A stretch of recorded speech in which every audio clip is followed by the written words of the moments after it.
दोस्तों आज के समय में विज्ञान साइंस बहुत इम्पोर्टेंट है। हम इंसानों ने नैनो टेक्नोलॉजी से लेकर सुपर कंप्यूटर्स तक का इन्वेंट किया क्योंकि हमारे विकास की नींव ही साइंस है।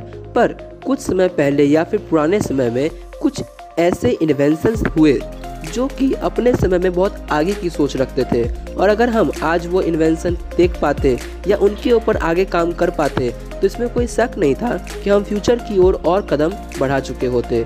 चलिए स्टार्ट करते हैं 5 ऐसे ही इंटरेस्टिंग 5 इन्वेंशन के बारे में जो अगर होते तो दुनिया बिल्कुल बदल जाती। चैनल को आप सब्सक्राइब कर दीजिए, बेल आइकन प्रेस कर दीजिए, वीडियो को लाइक कर दीजिए। चलिए स्टार्ट करते छोटे से इंट्रो के साथ।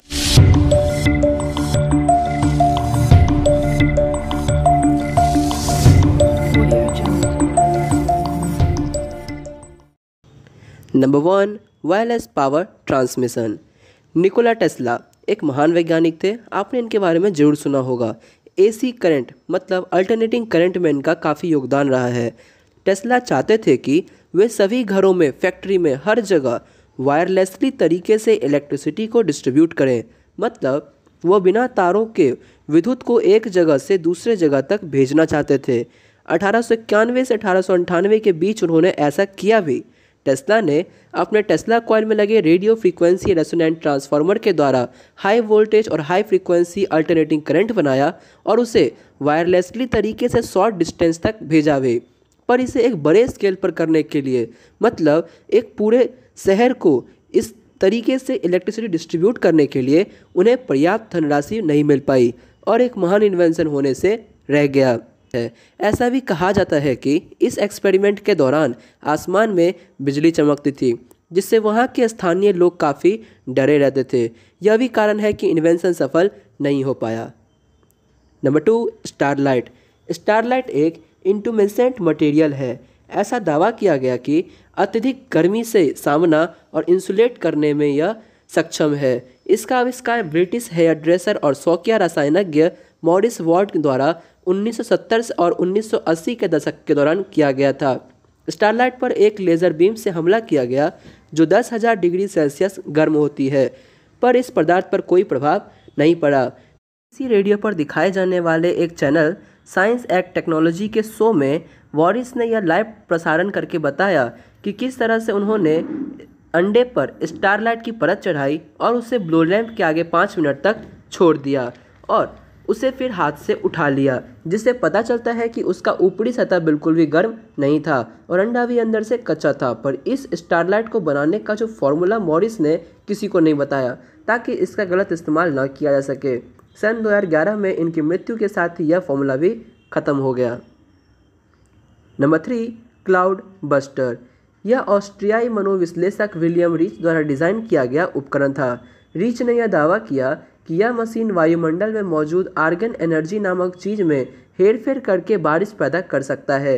रीच ने क्लाउड बस्टर के साथ दर्जनों शोध किए जिसे कॉमिक्स ऑर्गन इंजीनियरिंग कहा गया। 6 जुलाई 1953 को सुबह रीच ने क्लाउड बस्टर का इस्तेमाल किया और शाम तक बारिश हो गया। पर इसके बाद यह एक्सपेरिमेंट को कभी भी नहीं दोहराया गया क्योंकि FDA ने उन्हें फ्रॉड इन्वेंशन करने के जुर्म में गिरफ्तार कर लिया और आकस्मिक रूप से उनकी मृत्यु हो गई जेल में ही। Number 4, water fuel cell. दोस्तों क्या आपने पानी पर चलने वाली गाड़ी के बारे में सुना है? पानी पर चलने का मेरा मतलब हुआ पानी को ईंधन के रूप में इस्तेमाल करना। स्टैनली मेयर जो अमेरिका से थे, इन्होंने एक ऐसा गाड़ी बनाया जिसका फ्यूल पानी था और इसको वाटर फ्यूल सेल का नाम दिया गया। मेयर के आविष्कार ने मोटर वाहन उपयोग में क्रांति का दावा किया। यह गाड़ी ईंधन के रूप में पानी का यूज़ करता था जिसमें खारे पानी भी शामिल थे। इलेक्ट्रोलाइसिस का इस्तेमाल करके पानी में हाइड्रोजन और ऑक्सीजन को विभाजित किया जाता था और हाइड्रोजन को जलाकर उसे ईंधन के रूप में इस्तेमाल किया। इस एक्सपेरिमेंट में संदेह के बावजूद मेयर ने सेक्शन 101 के तहत पेटेंट अधिकार प्राप्त कर लिया और साबित कर दिया कि उनका एक्सपेरिमेंट मजबूती से काम किया। उन्होंने दावा किया कि वह नल के पानी के ईंधन बनाकर देश के एक छोर से दूसरे छोर तक जा सकते हैं। पर 21 मार्च 1998 को वे अपने भाई और 2 इन्वेंटर के साथ क्रैकर बैरल में खाना खाने गए और उनके खाने में जहर मिला दिया गया और उनके आखिरी शब्द थे दे पॉइजन्ड मी। और उनकी मृत्यु के साथ ही पानी को ईंधन में बदलने की टेक्नोलॉजी भी खत्म हो गई। नंबर 5, स्लूट डिजिटल कोडिंग सिस्टम।